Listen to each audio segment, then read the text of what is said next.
നമ്മൾ എന്നും സ്നേഹത്തിന് അടിമയായി പോകും. അത് ആരുടെയും കുറ്റമല്ല. സ്നേഹം വെള്ളം പോലെയാണ്, സമ്പത്ത് തീ പോലെയും. ഇപ്പോൾ ഇവിടെ വന്നു പോയവർ സമ്പത്തുള്ളവരാണ്. സമ്പത്തുള്ളവർക്ക് സ്നേഹം കുറവാണെന്ന് ചൊല്ല്. എന്നാൽ ഇവർ സ്നേഹമുള്ളവരാണ്. അഭിനയിക്കുന്നവരാണോ എന്നറിയാൻ കഴിയുന്നില്ലല്ലോ. അമ്മേ, അഭിനയമാണ് പിന്നീട് യാഥാർത്ഥ്യമാകുന്നത്. ആദ്യം അഭിനയിക്കട്ടെ, പിന്നെ യാഥാർത്ഥ്യമായിക്കോളും. നിനക്ക് ഈ അറിവുകൾ എവിടെന്ന് കിട്ടി? അനുഭവമാണമ്മേ അറിവ് പകരുന്നത്. തുകന പറയുമ്പോൾ സുമയുടെ മനസ്സിൽ മകൾ അറിവിൻ്റെ പർവ്വതമായി മാറി. മകളോട് സുമ ചോദിച്ചു, മോളെ, ഞാൻ വളരെ വിഷമഘട്ടത്തിലാണ്. നിന്റെ സ്നേഹം വിനീഷയുടെ ജ്യേഷ്ഠനോടാണെന്ന് നീ എന്നോട് പറഞ്ഞിട്ടുണ്ട്. അച്ഛന് വേണ്ടി അത് ഉപേക്ഷിച്ചാൽ നിനക്ക് സമാധാനമായി ജീവിക്കാനാകുമോ?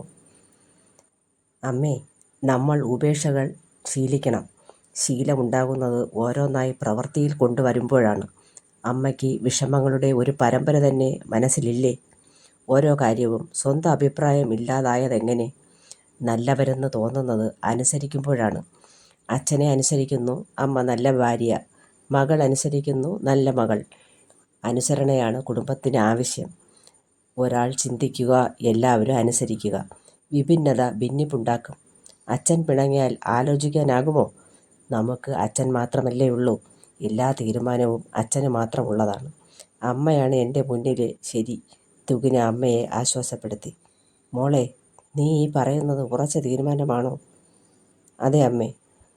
അവളുടെ നിറഞ്ഞ കണ്ണുകൾ അറിയാതെ തുളുമ്പി.